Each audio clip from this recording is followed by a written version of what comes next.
How's it going, second grade? So today we are going to be starting a painting project. Today we are going to be creating some painted paper. So what we create today, we are going to cut out and make some really cool stuff with, but it's not going to look finished at all today. So don't think you're going to walk away with a finished still life or anything like that today. Very first thing you need is a Sharpie and a nice piece of watercolor paper. What you're going to do is you're going to write your name somewhere on it. Doesn't matter what way you put it. I'm going to write Mr. Boatfield because that is my name, but go ahead and write your name. Also write your class code. If you don't remember your class code, it's the day of the week, your grade level, and your table number. Go ahead and give us a thumbs up when you're ready.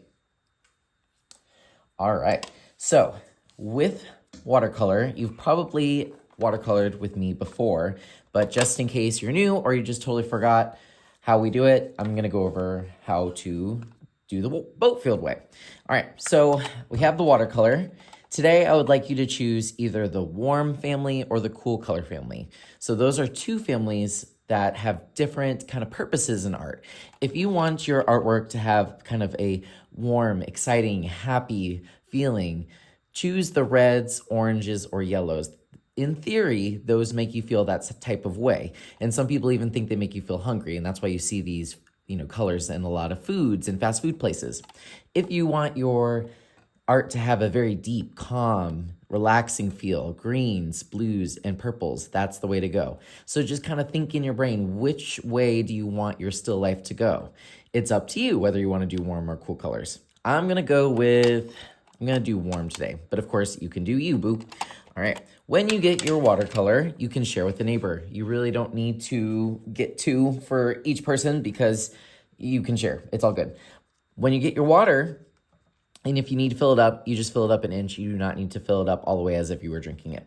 You'll need a paintbrush, a paper towel, water cup, and a palette. In Mr. Boatfield's room, we do something called dip, let it drip, and paint. So basically, when you need to get into that color, dip, let it drip, you have to use water in order to make watercolor work. If you've used this before, then you know. Right now, that's like a very kind of pinkish red. If you want that watercolor to be a deeper red, you're going to have to swirl more. More swirl, the darker your color will be. The more water you add, the less dark it will be. So you're going to have to, you're going to have to work to make that color deeper. All right, I want that orange.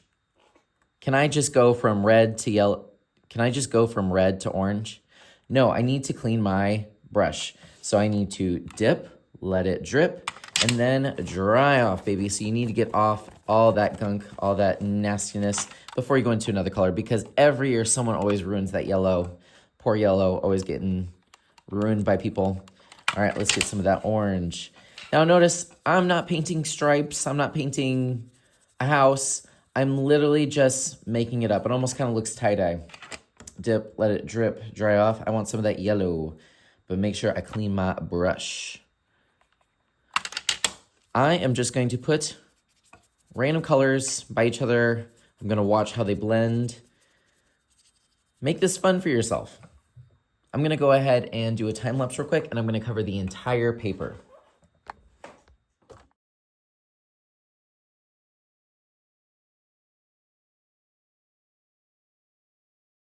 Here's what I got. I covered the entire paper.